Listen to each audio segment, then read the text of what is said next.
Right now, inside your body, there are like 37.2 trillion cells just operating in this synchronized dance. Yeah, it's a staggering number. It really is. And it's a dance so complex, it kind of makes the Milky Way look simple, honestly. Oh, absolutely. Because inside every single one of those cells, you have roughly 100 trillion atoms. And inside each of those atoms, there's, a system of electrons orbiting a nucleus. Right, which structurally mirrors planets orbiting a star. Exactly.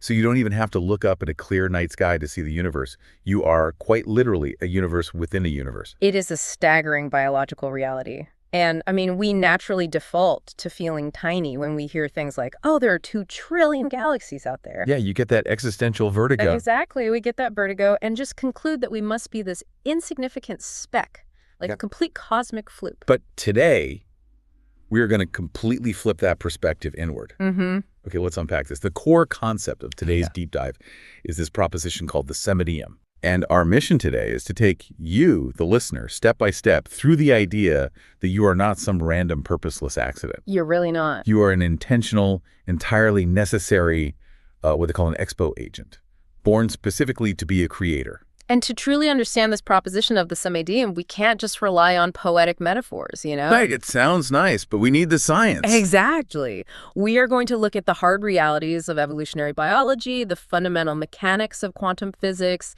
and the deep wiring of human psychology. But we're building a real structural argument here. Yes. An argument for exactly why you are here and the immense, almost intimidating power you actually hold. Okay, well, let's start with the history of how those 100 trillion atoms in each of your cells actually got organized into the person listening to this right now. Mm-hmm. Because if you are this walking universe, the origin story of how you were assembled is pretty critical. It is. So the proposition kind of posits that the universe itself possesses an inherent drive, like it wants to live out its purposehood. Its purposehood. What exactly does that mean in this context? Well, by that we mean the universe has this intrinsic fundamental desire to continue evolving, to become more complex, and to, expand exponentially. Okay. But the thing is, the universe is really inefficient on its own. Oh, interesting. Yeah, so to achieve that exponential expansion, it desperately needs what the text calls expo agents. Expo agents. Meaning us. Meaning us. Yeah. It needs us. Yeah. We are essentially the biological mechanisms it uses to speed up the evolutionary process. Wow. You are part of this continuous existential blockchain that literally links the Big Bang to this exact fraction of a second. And connects you directly to the future. Exactly. Thinking of human existence as a cosmic blockchain is such a radical way to view our own biology. It really reframes things, doesn't it? It totally does. It reframes your life as the culmination of a 13.8 billion year survival obstacle course. Mm-hmm. Like, if you look at the specific odds required for you to exist, it defies logic. Oh, the odds are astronomical. First, just the actual hardware. The literal carbon atoms in your body could only be forged in the extreme heat of dying stars. Right. That material had to be brewed through constant creation and destruction across the cosmos. Yeah. And then you look at the evolutionary bottleneck of your ancestors. Like early hominids freeing their hands to use tools wasn't just some quirky accident. No, it was a necessary leap in complexity. Exactly. They had to survive ice ages, predators, just unbelievable existential threats just to pass their genetic baton down the line. Mm-hmm. And finally, you have the ultimate microscopic race, the specific originating sperm that became you had to defeat 200 million competitors. Yeah. You don't survive a 13.8 billion year obstacle course with those kinds of odds purposelessly. You really don't. And if we zoom out a bit, you can start to view humanity itself through the lens of a wave function. Okay, let's pause right there. Sure. Before we start talking about humanity as a wave function, let's explain exactly what a wave function is in plain English, because that is a pretty dense concept. That is a very fair point, yeah. So in quantum mechanics, a wave function is essentially a mathematical description of all the possible states or outcomes of a system before it is observed. Okay. So imagine a spinning coin. Like just spinning on a table. Right. While it is spinning on the table, it isn't heads and it isn't tails. It exists in this state of probability. It's a blur of both possibilities at once. Got it. That blur is the wave function. And it isn't until the coin falls flat or, you slap your hand down on it that the wave function collapses into a single concrete reality. Heads or tails. So applying that to us, humanity represents this massive spinning coin of potential futures. We have countless probable outcomes as a species. Exactly. And the evolving intelligence program that operates humanity needs you to slap your hand down on the coin. Wow. It needs to add your specific uniqueness, your learnings, and your experiences to its core code, so it can collapse that wave of infinite probabilities into one specific evolved reality. See, that places an enormous amount of responsibility on the individual. It really does. Because if I am the ultimate product of this multi-billion-year evolutionary lottery, and my job is to act as this expo agent collapsing the wave function of the future, Yeah. what tools do I actually have to do that? Right. Well, to answer that, we have to look at the fundamental building blocks of reality. Okay. Because the true scope of your creative power as a semideum is best understood through the quantum view of existence. For almost 100 years, fundamental physics has been trying to understand the literal Lego pieces that make up our universe. And right now, the most prominent theoretical framework is string theory. Right. And just to clarify how string theory works for a second, if we were to take one of the atoms in your body and zoom in past the nucleus, past the protons and neutrons, past the subatomic quarks. Yep. Keep zooming in. We don't just find smaller and smaller solid spheres. No, we don't. We find vibrating one-dimensional strings of energy operating across 11 dimensions. Precisely. It is like a universal symphony. The specific way a tiny string vibrates determines what kind of particle it manifests as in our observable world. Sort of like how the vibration of a guitar string determines whether you hear a C or an F sharp. That's a perfect analogy, but it gets much stranger because these quantum particles exhibit 3 very spooky properties. Okay. And the proposition of the Semideum argues that these properties directly apply to the human experience. Interesting. The first property is superposition. Which goes back to our spinning coin analogy, right? Exactly. A quantum particle, like a photon, essentially exists in all possible states or positions simultaneously until something interacts with it. Yes. The outcome is not determined until someone or something observes it. The mere act of observation generates information that forces a probability to become a concrete reality. Okay, so that's superposition. What's the second one? The second property is called tunneling. Tunneling. Yeah. So in classical physics, if you roll a ball up a hill and it doesn't have enough kinetic energy to reach the top, it will just roll back down. Right, that makes sense. It is mechanically impossible for it to cross that barrier. Yet, in the quantum world, a particle lacking the required energy will sometimes magically pass straight through the impossible barrier. Like it just tunneled right through the solid hill. Exactly. Just bypasses the established laws of classical mechanics entirely. It does. It's wild. And the third spooky property is entanglement. Okay. This is the phenomenon where 2 particles become inextricably linked.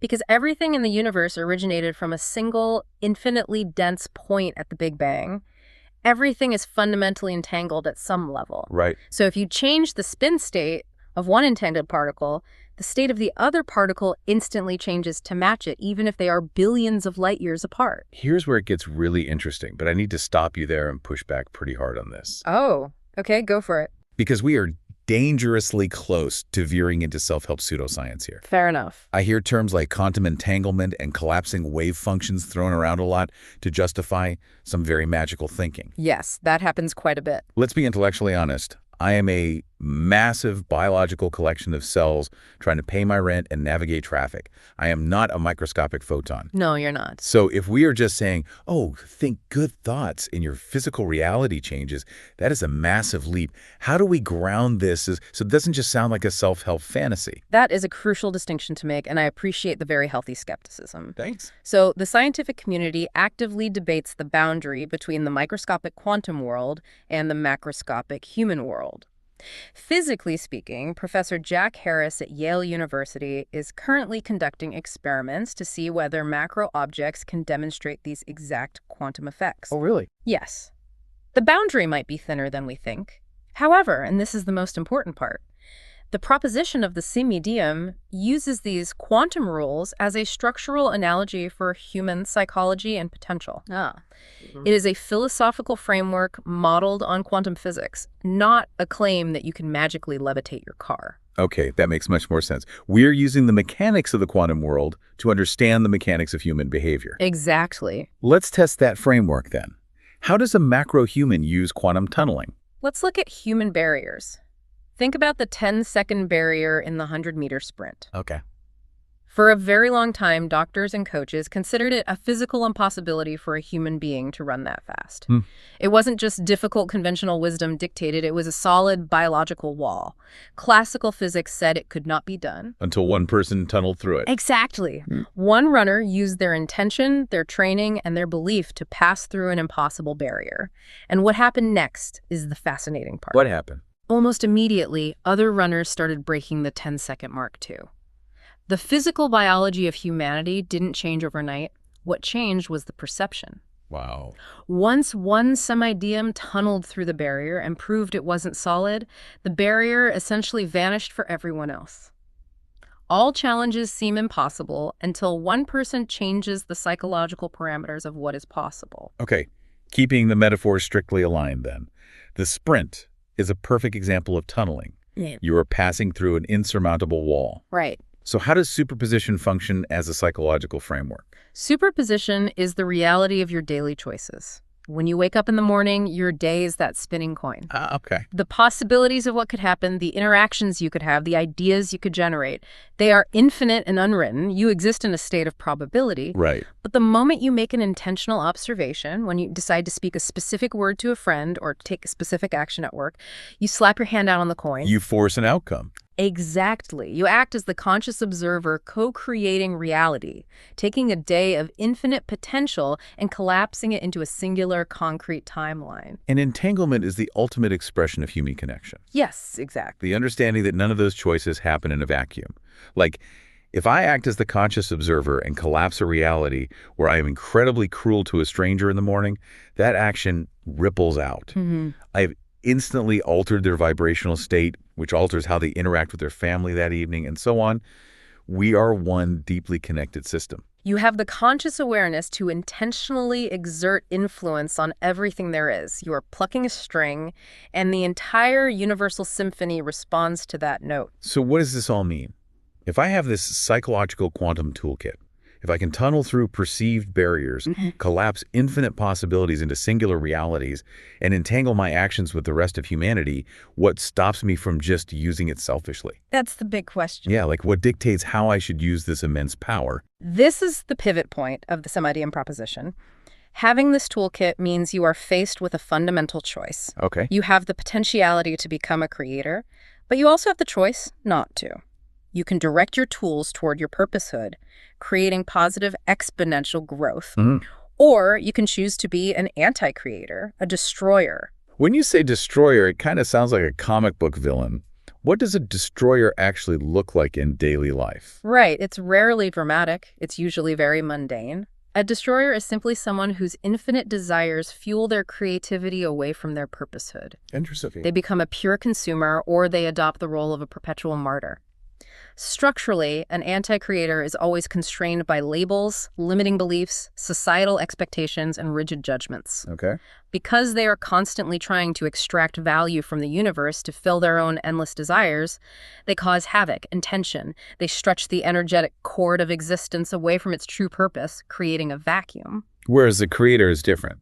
Right. A creator, conversely, is exponential in nature. They focus on output, not extraction. That brings up a massive mindset shift that I think is the most actionable takeaway for anyone listening to this right now. Because if you are dealing with the regular stress, anxiety, and friction of daily life, the text argues that all of that suffering comes from asking the entirely wrong question. Yes, it really does. Most of us walk around all day, every day, asking some variation of, how do I use the world to satisfy my infinite desires? Which is the exact path of the consumer. It is the anti-creator mindset, and it leads straight into that vacuum of tension we just discussed. Right. But the ultimate pivot, the practical way to step into being a Semideum and actually find a life of ease and happiness, is to flip the question entirely. Exactly. You have to rid yourself of the notion that the universe was built to serve you. You were created for the world. So the question you must ask yourself every day is, what does the world desire of me? It completely reframes your existence. Instead of fighting a cold universe for scraps of satisfaction, you are freely providing the exact value the universe evolved you to deliver. Wow. And we know we are biologically and fundamentally wired for this kind of output. Just look at the human brain at rest. What do you mean? Look at how incredibly difficult it is for the average person to sit quietly in meditation for even 3 minutes. Oh, it is nearly impossible. My brain instantly starts making grocery lists or inventing arguments with people that haven't even happened or replaying a conversation from 3 years ago. Yeah. It just refuses to be empty. Exactly. You immediately jump back into creation mode. You imagine the future, you recreate the past, or you initiate actions in the present. Your default biological state is to create. That makes so much sense. You do this through your 5 extensions of being, which, at their most basic level, are your thoughts, your words, and your actions. It is easy to see this mechanically. The words you use today to inspire a coworker who is struggling, or to comfort a friend, those words create both intended and unintended consequences in the lives of others. Yeah. You are literally generating information that changes their physical and psychological reality. It goes right back to the entanglement framework. A simple conversation is me vibrating my little string, and it instantly changes the vibrational state of the person I'm talking to. That is a perfect way to synthesize it. And when you look back at the biographies of the people we revere, scientists, inventors, artists, philosophers, or even just profoundly empathetic parents and teachers, you see individuals who shifted the entire direction of humanity by planting simple seeds of curiosity. Right. They created new, expanding waves of possibilities. They tuned into what the world desired of them rather than what they desired of the world. And as a Semideum, you possess the exact same qualities and structural qualifications to do that. Let's take a step back and recap this journey because we have covered some incredibly dense territory here. We really have. If you are listening to this, the core takeaway is that you must reject the idea that you are an insignificant speck. You are a Semideum. You are the highly specific, intentional result of a 13.8 billion year evolutionary program that desperately needs you to help it expand. You are armed with a psychological toolkit modeled on quantum mechanics. You can tunnel through barriers that conventional wisdom says are impossible. You are deeply entangled with every other piece of existence. And you collapse the wave of infinite possibilities into concrete reality simply by observing and acting. Well said. And ultimately, you face a choice. You can cause tension by constantly asking what you can extract from the world, or you can step into your role as a creator, asking what the world desires of you, and use your thoughts, words, and actions to push humanity forward. It is a profound responsibility, but it is also an incredibly liberating way to view your daily life. It removes the pressure of endless consumption. Yeah, it really does. And as we wrap up this deep dive, I want to leave you with one final thought to mull over. The text we've been analyzing ends with a very simple grounding meditation. It goes, I breathe in creativity. I breathe out creation. I breathe in creativity. I breathe out creation. It is a powerful mantra. But I want you to think about the space between that breath today. If we truly apply the concept of quantum superposition to our lives, then the universe right now, in this exact second, is full of infinite, unwritten possibilities. The coin is spinning. Nothing is fixed yet. Right. So every single time you speak a word to a coworker today, or every time you make a small decision or take a single action, you are the conscious observer. You are taking that chaotic, infinite wave of possibilities, and you are collapsing it into a concrete, permanent reality for someone else. Wow. So the question I want to leave you with is this. What reality are you forcing into existence with your next breath? What a beautiful and heavy thought to carry with you today. Thank you so much for joining us on this deep dive. The next time you find yourself far from the city lights, looking up at the sheer scale of those 400 billion stars, we hope you look back down at your own hands and remember the 13.8 billion years of effort it took to build them. Exactly what they're meant to do. Keep questioning, keep learning, and most importantly, keep creating. Catch you next time.